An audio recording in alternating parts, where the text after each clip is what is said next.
Shalom semuanya, perkenalkan nama saya Jonathan. Saya dari kelompok 4 akan membahas bidat monofisitisme. Yusya Adi Pratama dari kelompok 4 ingin menjelaskan tentang bidat monofisit. Shalom, perkenalkan saya Vina, saya dari kelompok 4 yang akan membahas mengenai bidat monofisitisme. Hadir dan berkembangnya ajaran-ajaran sesat atau bidatisme dalam sejarah merupakan fakta yang tidak dapat disangkal. Kenyataan ini dapat dilihat sejak awal berdirinya gereja pada zaman Perjanjian Baru.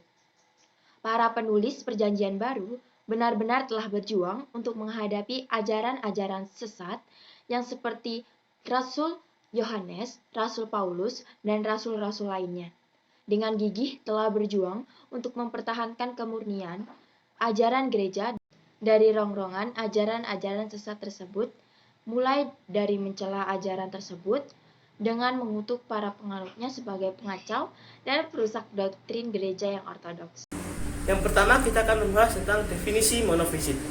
Jadi monofisit adalah sebuah bidat atau paham yang menganggap bahwa Tuhan itu hanya memiliki satu natur saja, yaitu natur ilahi, karena natur insaninya telah terserap oleh natur ilahinya.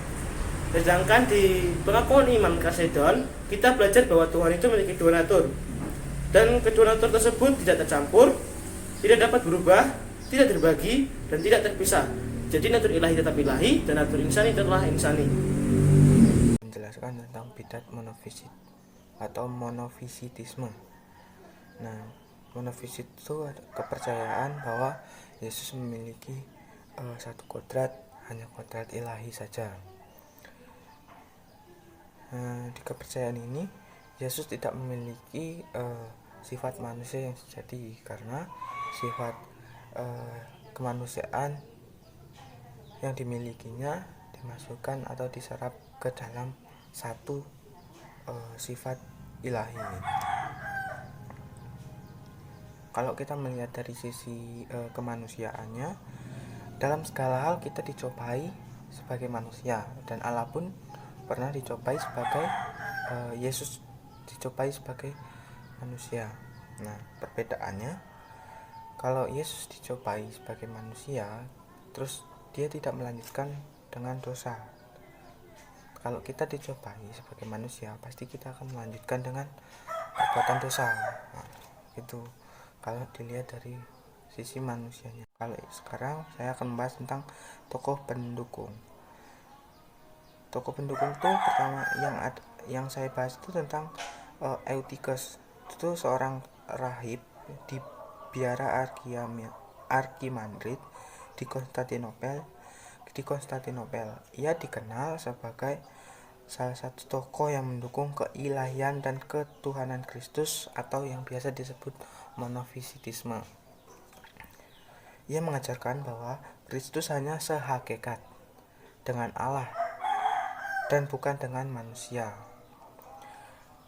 Ungkapan ini menyatakan bahwa Eutyches menolak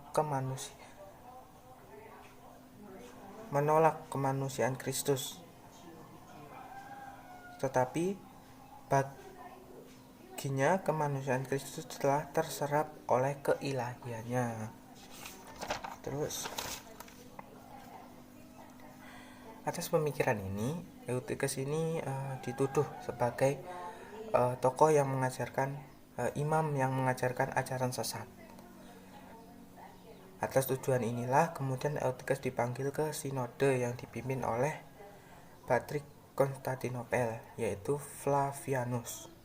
Dalam sinode yang berlangsung tahun 448, dari sinilah pemikiran Eutyches diselidiki. Nah, Selanjutnya ada Ratu Theodora. Ratu Theodora adalah maharani dari Kaisaran Bizantium dan juga seorang istri dari Kaisar Yustianus I. Seperti suaminya, ia dianggap sebagai santa dalam gereja Ortodoks Tianus Timur. Ratu Theodora merupakan perempuan paling kuat dan berpengaruh dalam sejarah Bizantium. Ia juga dikenal karena telah mendorong pengesahan undang-undang yang meningkatkan hak kaum perempuan. Dan sama juga seperti suaminya, Ratu Theodora adalah seorang yang mendukung monofisit. Tokoh tentang monofisitisme. Yang pertama ada Barsauma. Barsauma adalah metropolit gereja Surya Timur di Nisibis pada abad ke-5. Ia adalah seorang tokoh yang memiliki pengaruh besar dalam gereja timur, sekaligus politisi yang mampu berhubungan baik dengan Raja Peros I, yaitu Raja dinasti Sasania Persia. Barsauma menganut aliran teologi yang bercorak Nestorian. Di bawah kepemimpinannya, gereja di Persia lebih bercorak Nestorian dan menentang ajaran monofisit. Barsauma lahir sekitar tahun 415 di Suria Utara, wilayah lembah Mesopotamia. Ia belajar teologi sekaligus menjadi guru di sekolah Edessa dengan mentornya Ibas. Kemudian Barsauma, Ibas dan beberapa pengikut mereka diusir dari Edessa karena ajaran mereka bercorak Nestorian. Sedangkan ajaran Nestorian telah dinyatakan sesat dan dikutuk dalam konsili Efesus 431. Mereka kemudian menyingkir ke Nisibis di Persia. Di Persia, Barsauma dengan mudah dapat berhubungan dengan baik dengan Raja Peros I. Namun, ia berkonflik dengan Bobowai, Katolikos, Seleukia, Ketespion. Bobowai sangat menekankan disiplin gereja dan menekankan bahwa seorang imam harus terlibat, padahal Barsauma sendiri menikah. Para lawan Barsauma menuduhnya hidup bersama kumpul kebo dengan seorang perempuan. Barsauma membela dirinya dengan mengutip perkataan Rasul Paulus, lebih baik kawin daripada terbakar hawa nafsu. Konflik Barsauma dan Bobowai ini berlanjut sampai Barsauma menemukan celah untuk menjatuhkan Bobowai, yaitu dengan menuduh Bobowai sendiri dengan pemerintah. Bobowai sendiri sangat mengkritik pemerintah Persia yang dia rasa menindas orang Kristen di Persia. Konflik ini dimenangkan oleh Barsauma dan Bobowai sendiri dihukum mati oleh pemerintah Persia. Tetapi kemenangan Barsauma tidak bertahan lama karena ia digantikan oleh Akasius, seorang yang pro monofisit. Tokoh penentang dari Eutyches ini yaitu Paus Leo Agung, yaitu seorang aristokrat Romawi kuno yang menjabat sebagai Paus Gereja Katolik Roma sejak tahun 440 hingga 461. Dia juga adalah seorang teolog dan adalah figur pemimpin sentralisasi dalam pengorganisasian Gereja Katolik Roma. Selain itu, ia dikenal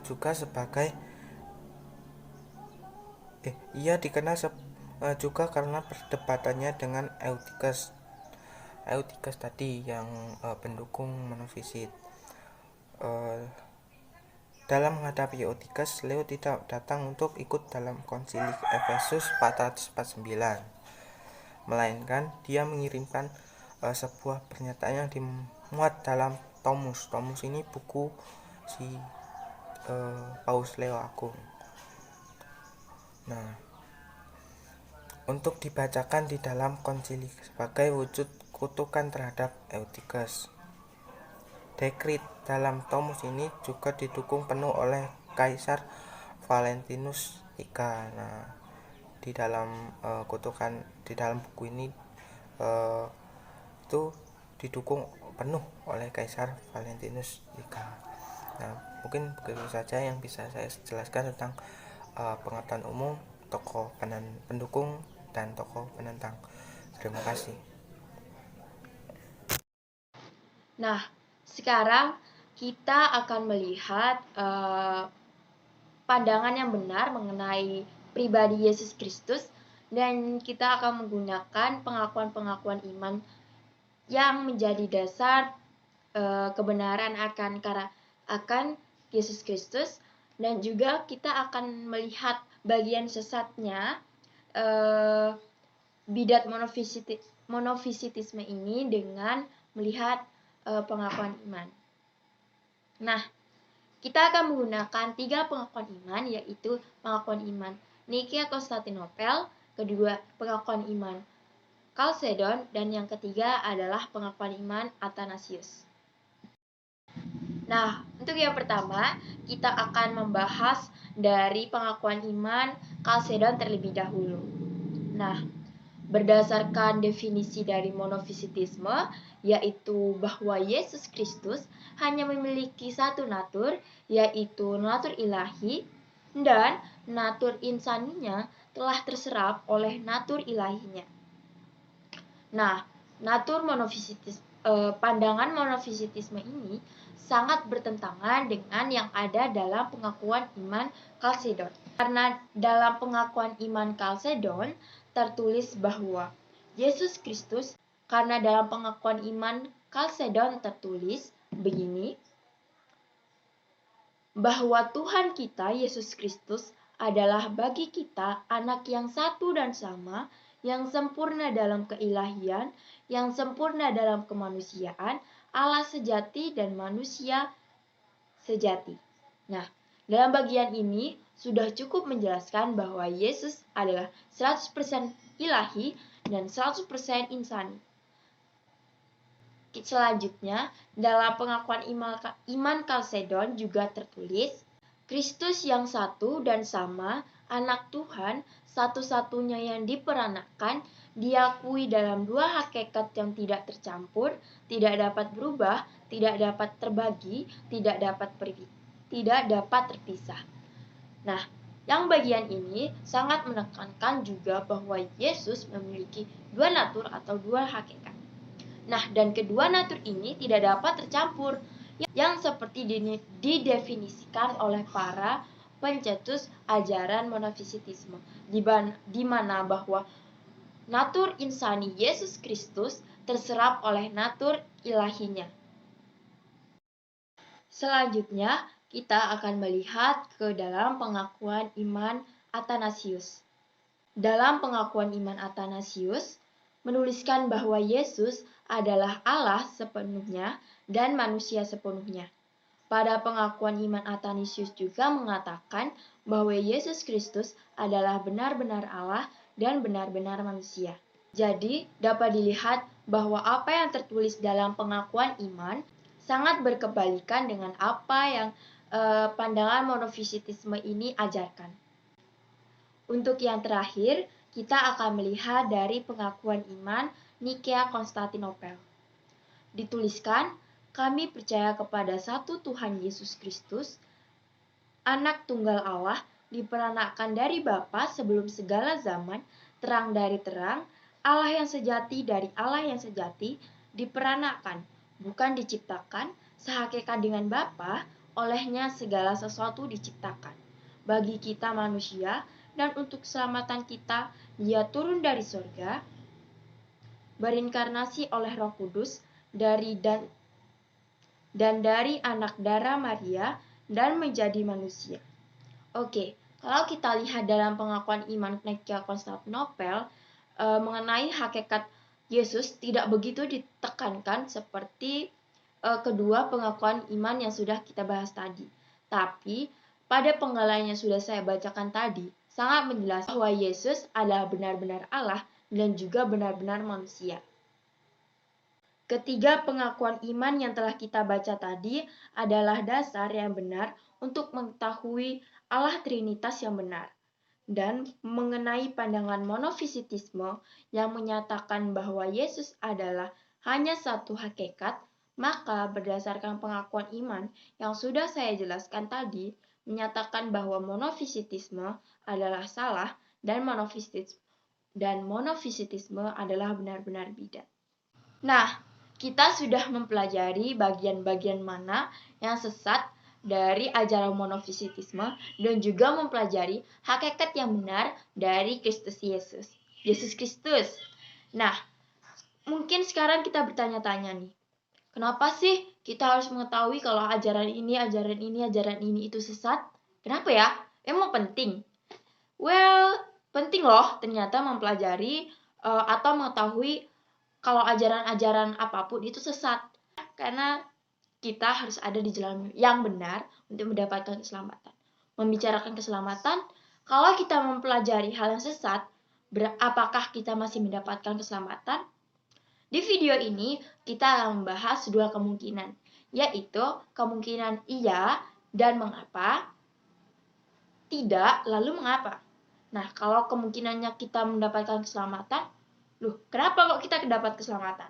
Dan kalau kemungkinannya kita nggak dapat keselamatan, well, kenapa kita nggak dapat keselamatan gitu? Oke. Pertama, kita akan membahas kemungkinan yang iya lalu mengapa. Kita akan membahas mengenai kemungkinan kalau kita mempercayai monofisitisme, apakah kita mendapatkan keselamatan, dan iya kita mendapatkan keselamatan. Saya akan menjelaskan kok bisa kita masih mendapatkan keselamatan. Oke, sebenarnya saya nggak yakin ya sama jawaban saya sendiri, karena mana mungkin kalau kita mengikuti ajaran sesat kita masih mendapatkan keselamatan, karena ketika kita belajar hal yang salah akan membuahkan iman yang salah pula, dan imanlah yang akan menyelamatkan kita. Jadi jawabannya, oke. Kita akan membuka dari Yohanes 14 ayat 6 yang isinya adalah, kata Yesus kepadanya, "Akulah jalan dan kebenaran dan hidup. Tidak ada seorang pun yang datang kepada Bapa kalau tidak melalui aku." Nah, sebelum kita masuk menyimpulkan kenapa sih ini bisa menjadi dasar kalau kita bisa menjawab iya kita masih mendapatkan keselamatan, pada makna dari atau tafsiran dari ayat ini adalah, sejatinya arti keselamatan itu yaitu usaha Tuhan mengembalikan manusia menjadi segambar dengan dirinya. Dan proses keselamatan ini tidak dapat berlangsung tanpa melalui Yesus Kristus. Ini adalah kebenaran yang final. Kenapa? Karena Yesus adalah satu-satunya jalan kepada Bapa. Hanya dengan percaya dan menerima Tuhan Yesus, maka seseorang menerima kuasa supaya menjadi anak-anak Allah. Dengan penjelasan ini, maka kita mengklaim bahwa tidak ada keselamatan di luar dari Yesus Kristus. Jadi, itulah ayat yang menjadi dasar untuk jawaban kita pada perumusan masalah satu ini. Karena dalam ajaran monofisitisme, mereka tidak menyangkali adanya Yesus Kristus. Dalam ajaran ini, mereka masih mempercayai adanya Yesus Kristus. Tetapi pandangan mereka akan kebenaran mengenai hakikat Yesus Kristus adalah salah. Nah, jadi kalau kita pikir masuk akal sebenarnya kalau para penganut monofisitisme menggunakan ayat ini untuk menyatakan bahwa diri mereka tetap mendapat keselamatan. Seperti itu. Jadi itulah jawaban bagi kemungkinan yang pertama, di mana jika kita menganut atau di mana mereka yang menganut ajaran monofisitisme masih mendapatkan keselamatan. Oke, itu kita akan lanjut ke kemungkinan kedua, yaitu kita tidak akan mendapatkan keselamatan jika kita mengikuti ajaran monofisitisme. Oke, untuk mendapatkan jawaban dari kemungkinan yang kedua adalah kita akan kembali ke pengakuan iman. Salah satu pengakuan iman yaitu pengakuan iman Athanasius. Tertulis dalam Athanasius yang pada bagian 29, begini bunyinya, lebih lanjut, penting bagi keselamatan adalah iman kepada inkarnasi Tuhan kita Yesus Kristus. Iman yang benar berarti kita percaya dan mengakui bahwa Tuhan kita Yesus Kristus, anak Allah, adalah Allah dan manusia. Monofisitisme itu pandangan mengenai Yesus Kristus itu sangat salah, di mana mereka menganggap bahwa hakikat insani Yesus Kristus ini terserap oleh hakikat ilahinya, sehingga hanya tersisa hakikat ilahinya saja. Nah, sedangkan dalam pengakuan iman yang tadi, yang sudah kita bahas tadi, dikatakan berulang-ulang, hampir di setiap malah di setiap pengakuan iman dikatakan bahwa Yesus Kristus itu memiliki dua hakikat, yaitu hakikat ilahi dan hakikat manusia. Tapi di monofisitisme tidak begitu. Jadi monofisitisme itu bidat kan. Nah, untuk mendapatkan keselamatan seperti yang sudah tertulis dari pengakuan iman Athanasius, yaitu dikatakan bahwa penting bagi keselamatan adalah iman kepada inkarnasi Tuhan Yesus Kristus. Nah, kalau pandangan kita atau pengetahuan kita atau apa yang kita percayai mengenai Yesus Kristus itu sangat melenceng jauh dari kebenaran yang sebenarnya, apakah kita masih mendapatkan keselamatan?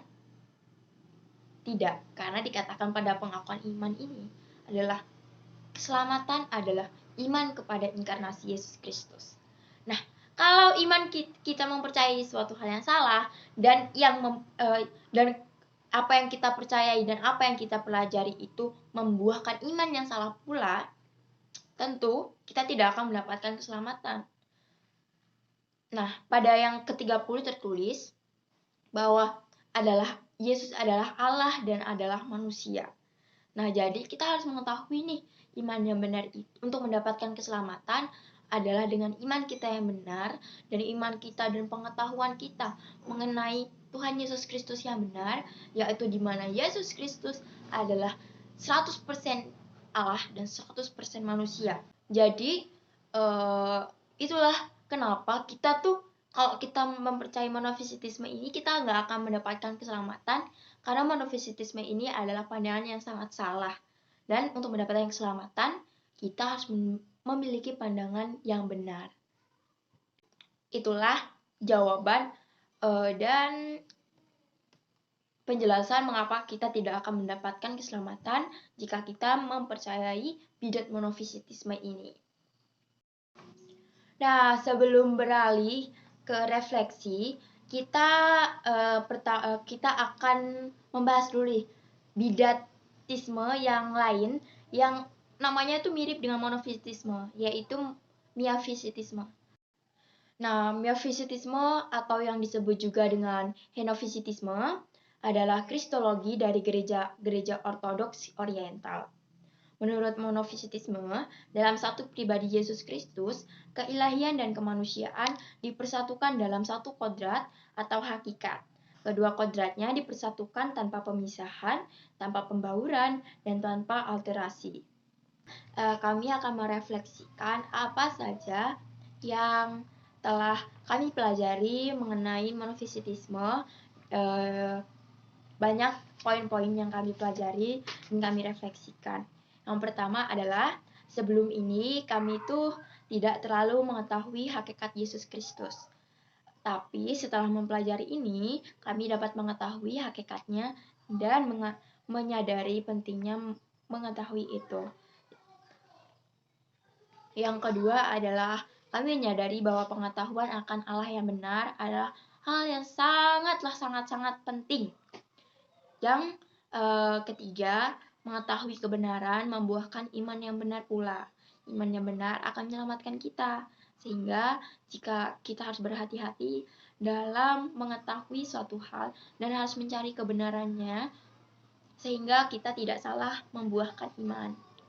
Yang keempat, setelah mengetahui kebenaran, pentinglah kita membawa orang-orang di sekitar kita juga agar mereka mendapatkan kebenaran dan mendapatkan keselamatan. Ketika kita sudah tahu mana yang benar, janganlah kita menyimpan kebenaran itu sendiri, tetapi beritahulah mereka yang tidak tahu sehingga mereka bisa tahu dan mereka tidak sesat dan mereka layak untuk mendapatkan keselamatan.